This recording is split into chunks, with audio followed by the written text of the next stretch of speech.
Hey Tom, Uh, how you doing? Good, thanks. Yourself?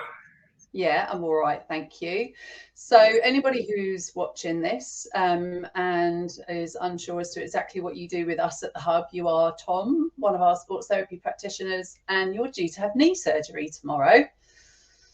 Yeah, so how are you feeling ahead of that?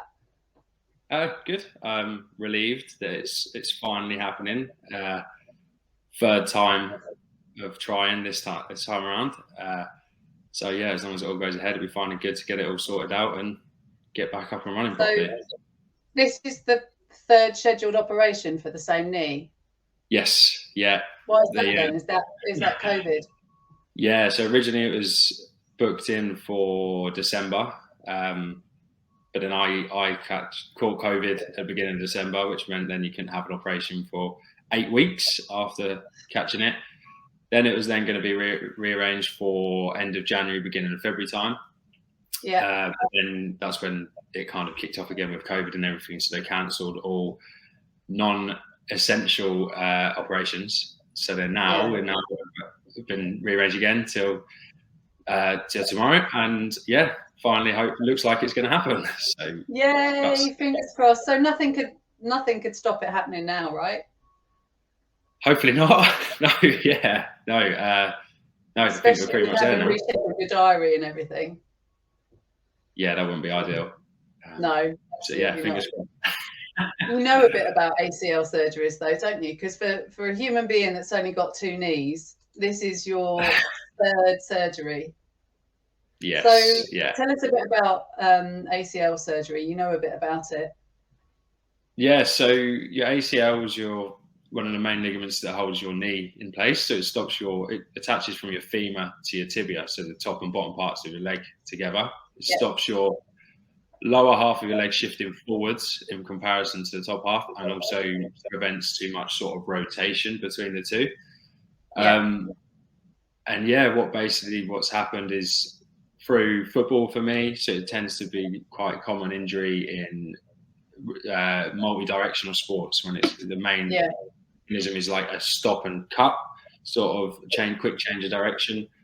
The flexion of the knee with a rotation tends to be the main sort of mechanism, or also like a hyperextension of the knee when it straightens too quickly. So yeah, basically for me, obviously I've torn both, 3 times now. Yeah, so first couple of times years ago, first one I just landed awkwardly, hyperextended through the knee, twisted, caused a tear of the ACL, so then they have to reconstruct it. So basically they take a section of your hamstring out and then screw it into place and replace the tendon. So it makes the ligament, it makes a new graft through the middle. Yeah. So yeah, got that. And then so the second time was so you can either get it through contact or non-contact injuries. So the first thing I had was the landing where it twisted, like I said, hyperextended and twisted. The second time, I stepped across and someone fell into the outside of my knee, which then bent inwards underneath my body. That was that one. And then this time was actually playing golf. So I rotated through my leg to. I can remember you coming into clinic saying, no, you messaged me and you said, I think I've done my ACL again. I was like, oh, surely you're not playing football. No, I was playing golf. It's like, seriously, that rotational sport, you really shouldn't be doing golf, even if it's like the footballer's retired kind of pastime. I thought it would be all right, but yeah. You know quite a bit about what it's like to come back after surgery and stuff and take time off and not be able to train like you love doing.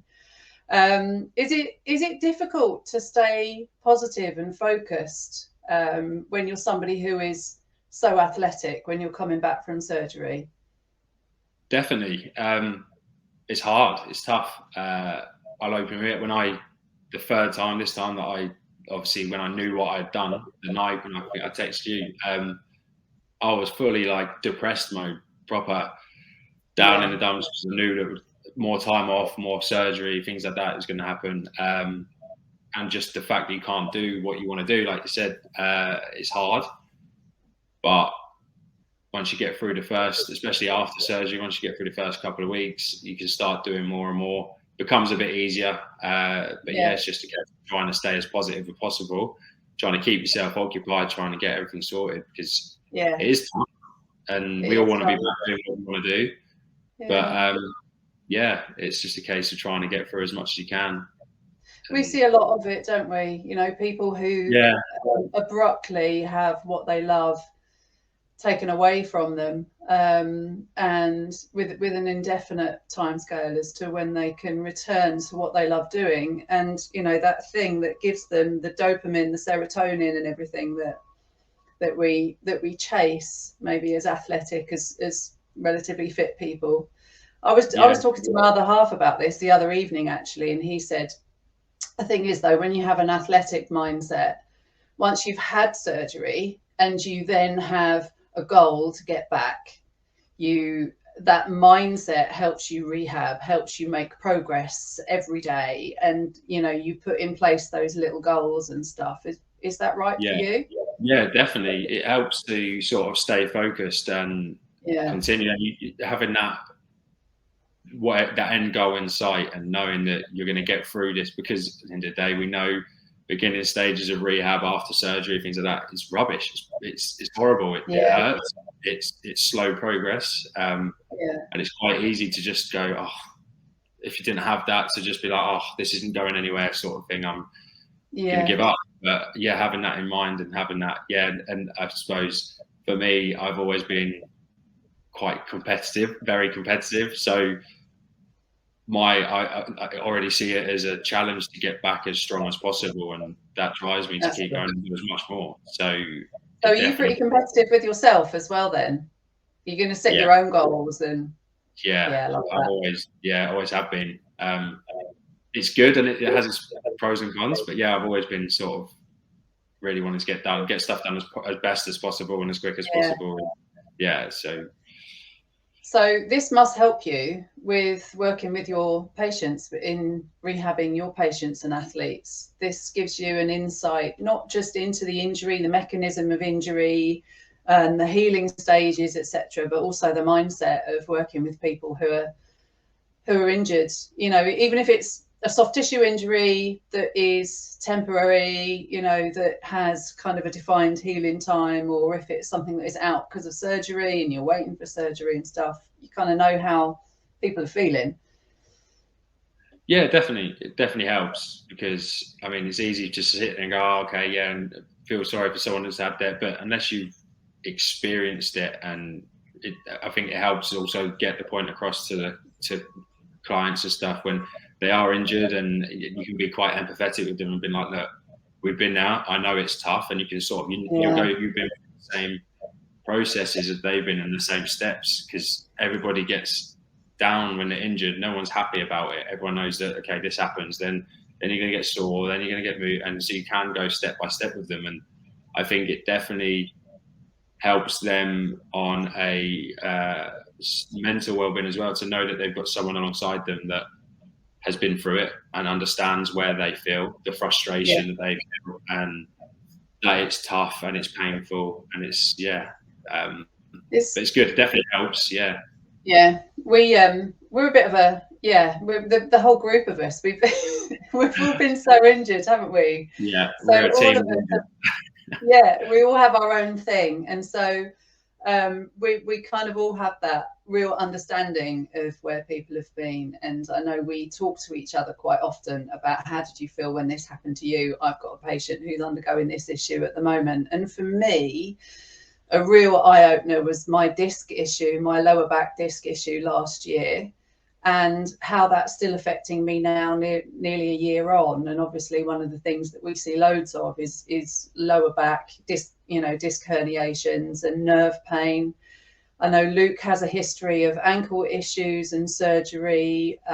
Emily has struggled with a knee. Annie has a knee. It's all knees, right? And then Tom Bogan was back. So and Ollie with his hip. With his hip. We do need to find him a new hip. we do have plenty of experience when it comes to dealing with injuries and surgeries and ailments, definitely.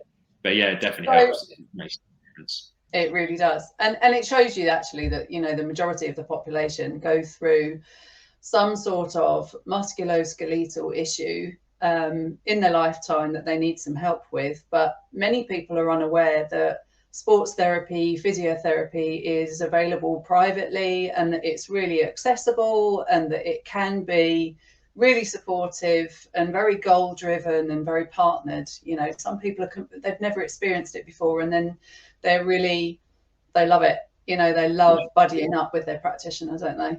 So what would your tips be? So having been through this, what are your top tips for getting back to what you love after surgery? So I sort of narrowed it down to sort of 5. The main number 1 would be trying to do as much as you can going into the surgery itself, because before trying to get yourself as strong as possible within your parameters of what you can do. Trying to get as much strength back into the legs, trying to get everything as strong as possible, because the stronger you are going into the surgery, the stronger you're going to be coming out, the quicker you're going to recover in them initial processes. So it's going to make that first couple of weeks much easier if you're nice and strong to go in. So that's number 1. So we call that, sorry, I'm jumping in. We call that pre-operative strengthening, pre-operative preparation, don't we? And so some people sit and wait for their surgery, and they think they can't be doing anything with that time, and they're getting more deconditioned as the weeks and the months tick on. And so that in itself is a negative thing, but it can be a positive. You know, that wait, you can take time to really prepare, strengthen all of the muscles that surround the joint, and get as conditioned as possible for the surgery for the best outcome. Okay, what's tip number 2? So number 2 is making sure you do the boring stuff. It's the first couple of weeks of coming out of this sort of surgery. So when you've had a joint surgery and like that, it's all about getting the flexion and extension back into the joints, making the full range of movement there. It's rubbish, it's painful, it's slow, as we said earlier, but it's so important. Just to get all the muscles firing properly again, to get them all working properly, you need to get the full range of mobility back into the joint. If you don't get that right in the first couple of weeks, then everything just gets set back and delayed throughout. And it's just super important to make sure that if you just really focus on really pushing yourself to get that first couple of weeks done as much as possible. You mentioned there that it's painful. And we see people who don't work into that discomfort, and they don't achieve that optimal range of motion at the joint, don't we? But it can be hard to know what's the right amount of discomfort, I suppose, can't it? Yeah, so we always sort of say try and work through discomfort, but if something's physically like painful, as in sharp stabbing pains, then obviously ease off a little bit and try and work through that range up until that point. But if you imagine, for example, so for knee surgery, I'm having a new ligament in effect put into the knee. So it's left in a slightly flexed position after surgery. So to be able to get that straightened out, we've basically got to really try and work on re-stretching everything out and really working through that. And the longer we leave that process, the harder that becomes. And you can become 6 months down the line where you still don't have the full range of motion in the knee. You can't get the right strength.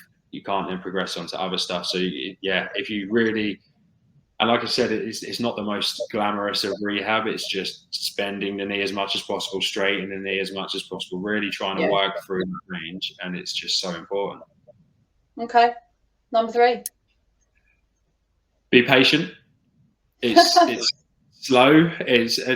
With this, like we said, you've got to try not to rush, especially with ACL reconstruction. It's a long process. It's from the day you have your surgery, it's 6 to 9 months before you can go back to doing anything in terms of competitive sport. So it's long. It's a long process to make sure everything's right. So making sure that you are not trying to put too much pressures on yourself to get too far too quickly, make sure you're getting everything right in the first place, and then working your way through. It's slow, but you'll get there. It's a case of just patient. Yeah. Okay, your next one. Number 4 is really focus and listen to the advice and protocols that you've been given, either from your surgeon, your physiotherapist, your sports therapist, whoever you're working with. Really work alongside them and listen to what they're saying and try and work within the parameters of what they have given you. So yeah, it's quite easy to feel after a couple of months that you could then push yourself further than what you're allowed to take, you're told to do and what you're suggested to work within, because you feel like you can do a lot more. Whereas them steps in place, for example, to keep you stopping from damaging that graft before it's really set and strengthened. So yes, work as much as you can, but within them limits of what you have been set from your therapist, physio, or surgeon. It's definitely important not to rush. And of course, we would say that if you've only been discharged from surgery with early discharge advice and early stage advice, then seek some private input. It doesn't have to be us. No, just anybody who's appropriately qualified to take you beyond. Yeah. Okay. Yeah, definitely, because things should always be moving forward. Last one.